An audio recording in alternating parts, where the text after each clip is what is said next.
Opa, pessoal, tranquilo com vocês? Vamos para mais uma aulinha de física aqui, pessoal. Hoje é uma matéria um pouco cansativa até.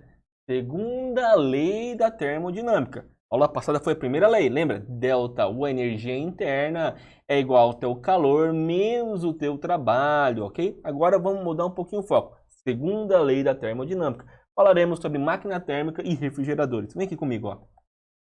Muita calma. Máquina térmica. Obviamente, pelo nome, ó, chama-se de máquina térmica qualquer dispositivo capaz de converter calor em trabalho, ok? Então, vamos lá. Deixa eu só selecionar uma caneta aqui, certo? Aqui, ó. Máquina térmica em trabalho, calor em trabalho. Em geral, as máquinas térmicas operam em ciclos conhecidos como ciclos termodinâmicos. Ok. Aqui, pessoal, primeira parte. Nenhuma máquina térmica é capaz de transformar em trabalho todo o calor que recebe. Isso quer dizer o quê? Que nenhuma máquina térmica tem um rendimento de 100%. Então, nenhuma máquina térmica. Vou chamar de MT, tá, pessoal? Máquina térmica tem rendimento. Letra N. Rendimento de 100%. Nenhum. Ok, pessoal? Impossível transformar todo o calor em trabalho útil. Impossível. Beleza. Para toda máquina térmica, parte do calor recebido, aquele que não foi convertido em trabalho, é rejeitado durante o processo. Perfeito, perfeito. Então, a primeira coisa que vocês têm que entender, máquina térmica não tem como atingir um rendimento de 100%. Só que qual que é o objetivo dela? Ela vai receber calor. Esse calor recebido, você vai tentar transformar em trabalho útil. Ponto. Tranquilo. Prossigamos. Vem aqui comigo. Primeira parte. É uma aula de muitas fórmulas, ok? Aqui, ó. A segunda lei da termodinâmica funciona com o princípio da conservação de energia. O calor recebido e o calor rejeitado. Aqui, ó. Q1. Calor recebido. Aqui nós também podemos chamar, tá, pessoal, de calor da fonte quente. Vou chamar de Q aqui. Esse Q1 é calor da fonte quente. E esse Q2, que é o calor rejeitado, eu vou chamar calor da fonte fria. Ok, pessoal? Então, o trabalho é o módulo da fonte quente, calor da fonte quente, menos o calor da fonte fria. É como se funcionasse da seguinte forma aqui, pessoal. Vem aqui, ó. Pera aí só um pouquinho.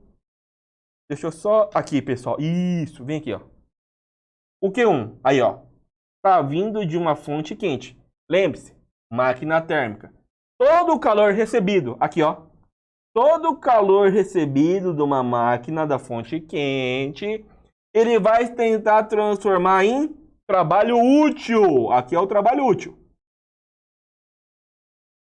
Aqui é o trabalho útil, ó. Ó a máquina térmica transformando calor recebido. Obviamente que esse calor tem que vir de uma fonte quente, ok? Tentando transformar num trabalho útil. Só que como não tem como converter todo o calor em trabalho, uma parte vai ser dissipada na fonte fria. Aqui, ó. Esse cara aqui é o calor dissipado, não permitindo um rendimento de 100%. Isso aqui é um esquemático clássico, tá, pessoal? De uma máquina térmica. Daqui a pouco vocês vão ver a diferença de um esquemático de uma máquina refrigerador. Ok? Tranquilo? Então vem aqui agora. O trabalho, então, é o quê? É fonte quente menos fonte fria. Pronto. Entenda isso. Q1 menos Q2. QQ menos Q2. Ou QF, beleza? Fonte quente menos fonte fria. O Q1 sempre vem de uma fonte quente e o Q2 sempre da fonte fria. Beleza? Então, bizu. Vamos lá. O trabalho útil gerado por uma máquina térmica é equivalente à quantidade de calor recebida menos a quantidade de calor rejeitado. Perfeito. Tranquilo. Como nós vimos nesse esquemático aqui. Porque se todo o calor recebido virasse trabalho, daria um rendimento de 100%. Então, nesse caso, trabalho seria igual a Q1. Mas como tem a parte dissipada, quer dizer que o total é o que você transforma mais o dissipado. Perfeito? Tranquilo? Vamos lá. Pessoal, note que chama-se de fonte quente a região que fornece o calor à máquina. Já a fonte fria é a região para onde o calor é rejeitado. Pronto. É importante lembrar, obviamente, né, pessoal, que a fonte quente vai ter uma temperatura maior que a fonte fria. Então, o Q1 sempre vai ter um T1 que vai ser maior que T2. Beleza? Tranquilo? Vamos lá, então. Pronto. Segunda lei da termodinâmica, rendimento de máquina térmica. Isso aqui que vocês vão precisar saber. Rendimento, tá, pessoal? Vai ser sempre dado em porcentagem. Como havíamos dito, não existe máquina térmica com rendimento igual a 1. Se fosse igual a 1, seria 100%. Pronto. O que quer dizer rendimento? É quanto de calor que ele consegue transformar em trabalho útil, obviamente. Aqui, o que vai cair? Saibam dessas duas formulinhas aqui, ó. Eu quero que vocês saibam, quando falar em rendimento, dessa primeira fórmula, que é o que mais pode cair, e dessa aqui, ó. Essa aqui. Rendimento é o meu trabalho dividido pela fonte quente, ou, pessoal, o que é trabalho? Q1 menos Q2.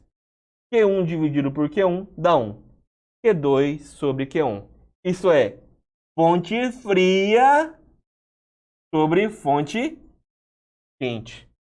Beleza, pessoal? Então, o que vocês têm que saber por enquanto, quando eu falar em máquina térmica? Eu quero que vocês saibam desse esquemático,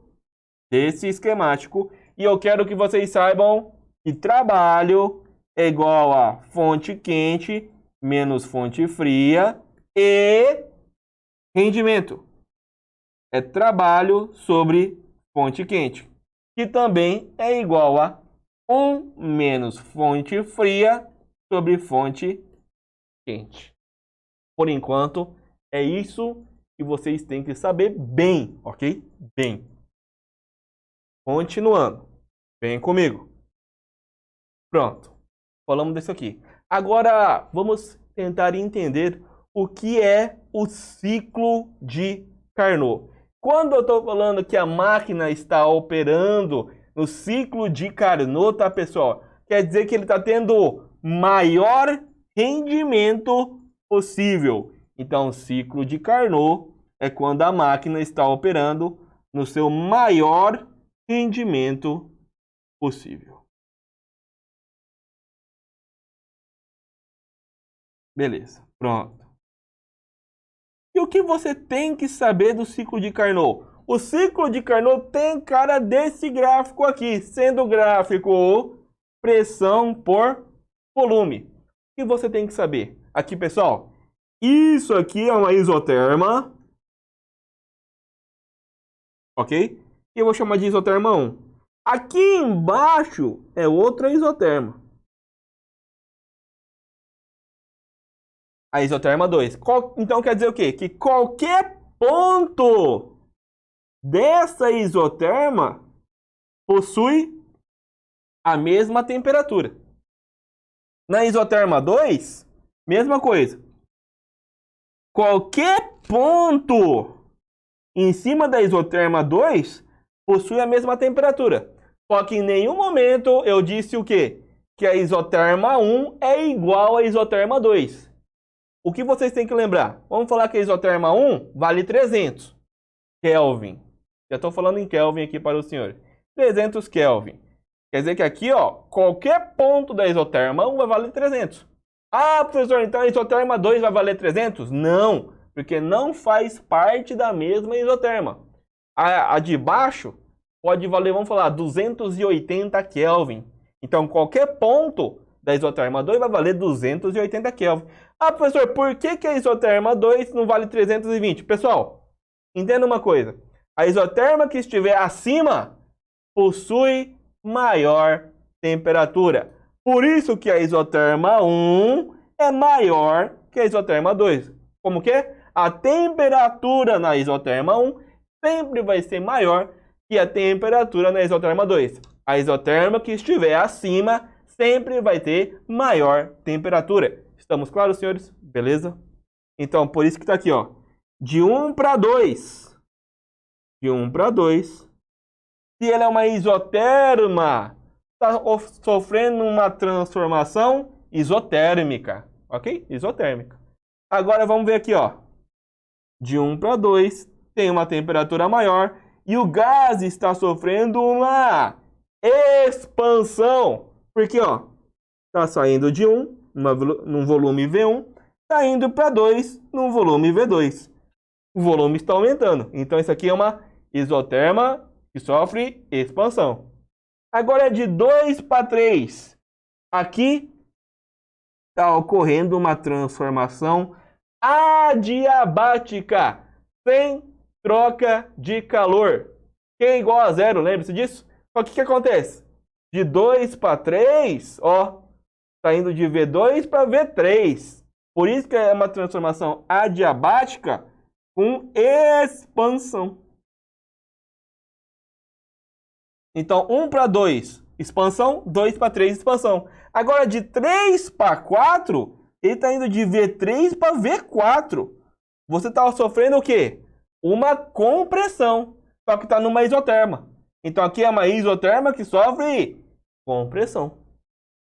E de 4 para 1, olha outra diabática aqui. Não ocorre troca de calor. Só que aqui também está ocorrendo o quê? Uma compressão. Então, o que vocês têm que saber? Que ciclo de Carnot é composta por duas isotermas e duas adiabáticas. Só que a isoterma de cima, a sua temperatura é maior do que a isoterma de baixo. E a isoterma de cima sofre expansão, enquanto a de baixo sofre compressão. A primeira troca, sem troca de calor, a adiabática, é expansão, porque aumenta o volume.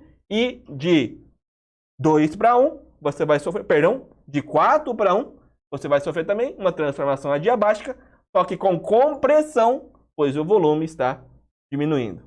O ciclo de Carnot é isso. O que você tem que saber é que esse ciclo representa o maior rendimento possível de uma máquina térmica. Ok? É como se fosse o trabalho ideal de uma máquina térmica. Logo, não se realiza, ok? Beleza?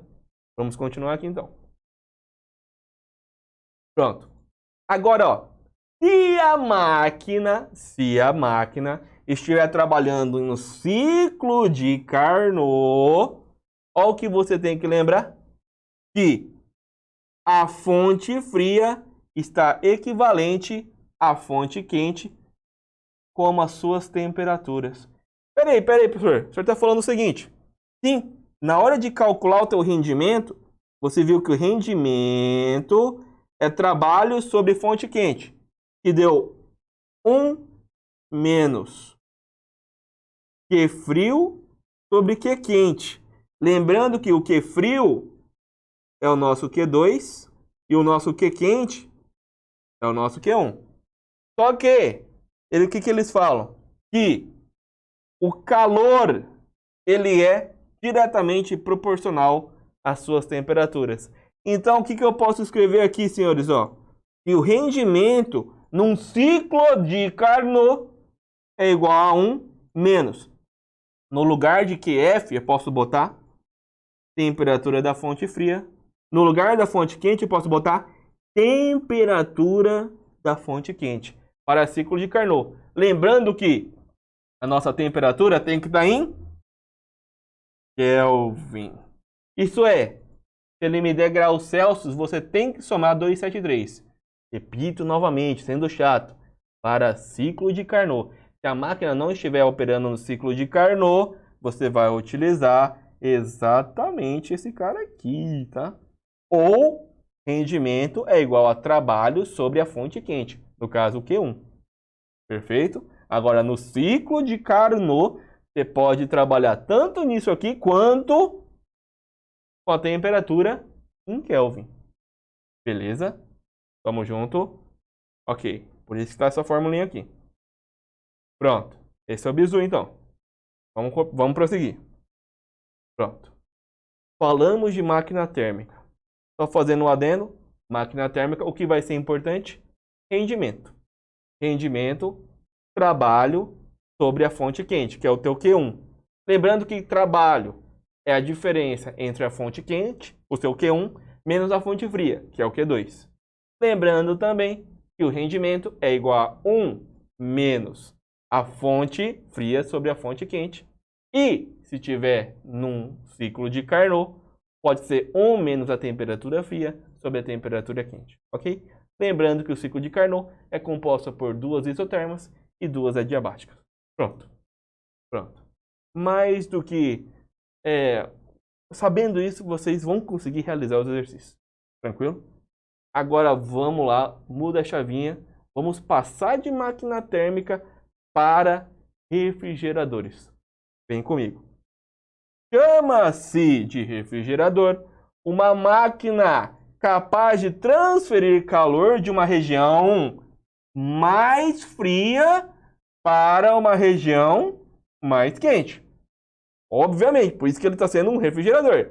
Tem que passar o calor mais frio para o mais quente. Beleza? Então o que acontece? Naturalmente isso não ocorre, porque a transmissão de calor sempre vai ser de um corpo mais quente para o mais frio. Por isso que nós temos que forçar essa transferência. E é necessário a realização de um trabalho. Exatamente, você tem que forçar. Então, quando você força, vai ter que realizar um trabalho por parte da máquina. É por essa razão que o ar-condicionado e geladeira precisam estar conectados numa tomada. Eles utilizam a energia elétrica para realizar esse trabalho. Não tem como ocorrer de uma forma natural. Por isso que ar-condicionado e geladeira, você vai ter que utilizar essa energia, utilizando essa energia para fazer trabalho. Ok? Pronto, refrigerador. Vem comigo. Aqui.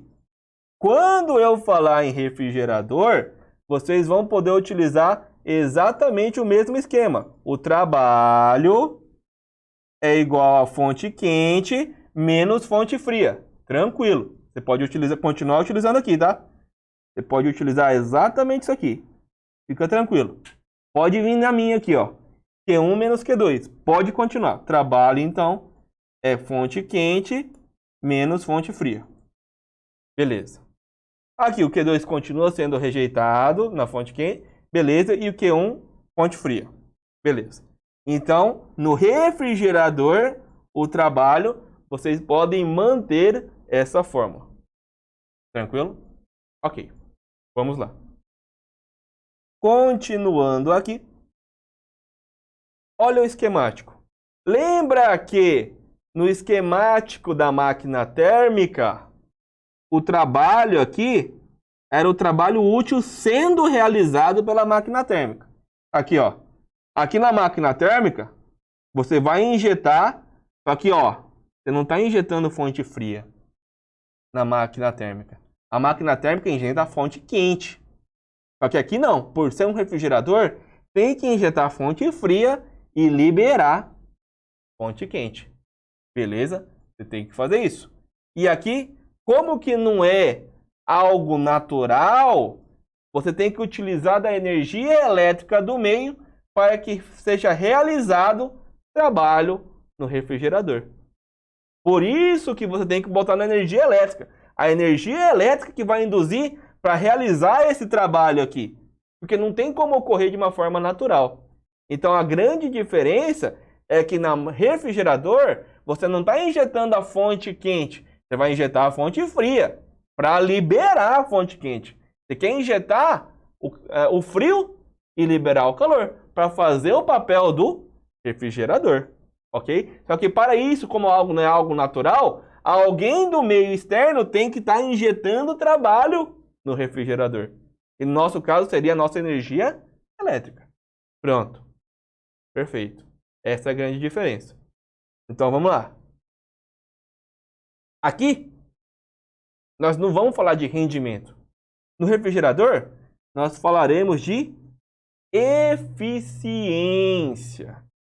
E aqui, senhores, eficiência não é dado em porcentagem. Eficiência nada mais é que 1, 2, 3. Vai ser um número redondo. E quanto maior for essa eficiência, menos trabalho ele precisa realizar para remover uma determinada quantidade de calor da fonte. Então, quanto maior a eficiência, vamos falar assim, menos energia elétrica você vai precisar para que o meio externo ajude o refrigerador a trabalhar. Por isso que eficiência alta quer dizer o quê? Gasto menor. Vou deixar entre aspas. Quanto maior a eficiência, menor vai ser o gasto. Porque menos energia elétrica você vai precisar do meio para que o teu sistema trabalhe, fazendo com que injete frio e libere calor para o meio. Ok, pessoal? Tranquilo? Vamos lá. Eficiência é a fonte quente dividido pelo trabalho. Aqui na tua conta você pode inverter Q1 menos Q2 tranquilamente, ok? Nós faremos alguns exercícios aqui. Mas se você quiser seguir isso aqui, sem problema nenhum. Mas aqui, ó, é como se fosse a fonte quente, pensa na máquina térmica, menos a fonte fria. Ok? Q1 menos Q2, ok? Vamos lá. Pessoal, como foi muita teoria, vamos deixar esse exercício para a nossa próxima aula aqui, ok? Então, descansem, concentrem-se e até a nossa próxima aula. Valeu!